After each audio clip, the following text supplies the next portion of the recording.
If you read the creation story in Genesis 1, taking the literary genre into account, you'll see that it is actually chock full of theological significance.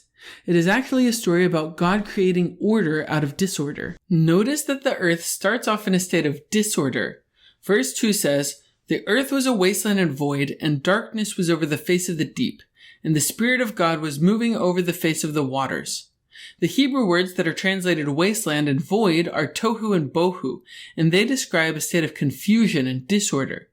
The word that is translated deep is the Hebrew word tahom, which linguists say is the Hebrew equivalent of the Akkadian word Tiamat. Tiamat is a character from another ancient Near Eastern creation story called the Enuma Elish, which is a story that was originally created several hundred years before the time that Moses would have lived. In this story, Tiamat is the goddess of chaotic waters. Therefore, when Genesis says that darkness was over the face of the Tehom and the Spirit of God moved over the face of the waters, it means that God is moving against the chaotic waters. Just like Genesis, the creation story in the Enuma Elish starts by talking about these chaotic waters, and the story describes how Marduk battles with Tiamat to establish order in the cosmos. Therefore, when Genesis begins by describing the earth as a wasteland and void with God moving against the Tehom, it would have put an image in the reader's minds of the chaotic waters from the Enuma Elish. Clearly, these three key words in this verse set up the story with the theme of chaos, with the expectation that God will work to bring order out of this disorderly state. In the rest of the story, God does just that. If you look at the first 3 days of creation, you can see that they are parallel to days 4 through 6. In day 1, God creates order by separating the light from the darkness and naming them day and night. In day 4, God populates the day and the night with the sun, moon, and stars. These lights are meant to be bodies that bring order by providing signs, seasons, days, and years. In day 2, God creates order by separating the waters from the waters and putting the sky in the middle.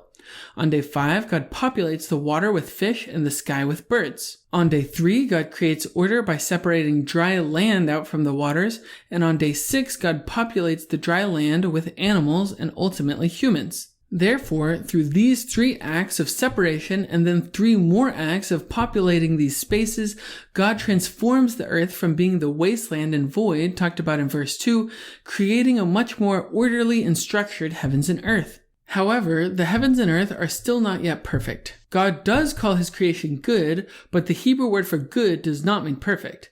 It's not until the human is created that God calls his creation very good, meaning that things are now even better than they were before the human was created. But things are still not perfect. God creates humanity in his image and calls on the human to subdue the earth, using warfare language in the word subdue. The fact that the earth still needs to be subdued suggests that there is more work to be done. God chooses to make humans in his image and commands them to continue God's work of restraining the disorder and bringing order into the cosmos. Therefore, God calls creation very good because he has set it up so that his work of bringing order will be continued. We learn the deep theological truth that God is the one who brings order in the cosmos. God calls on humans to continue his work and bring order. Ultimately, we know that humans fail to bring perfect order, but instead continue to be imperfect and sinful beings, and this is why all humans are guilty and deserving of death.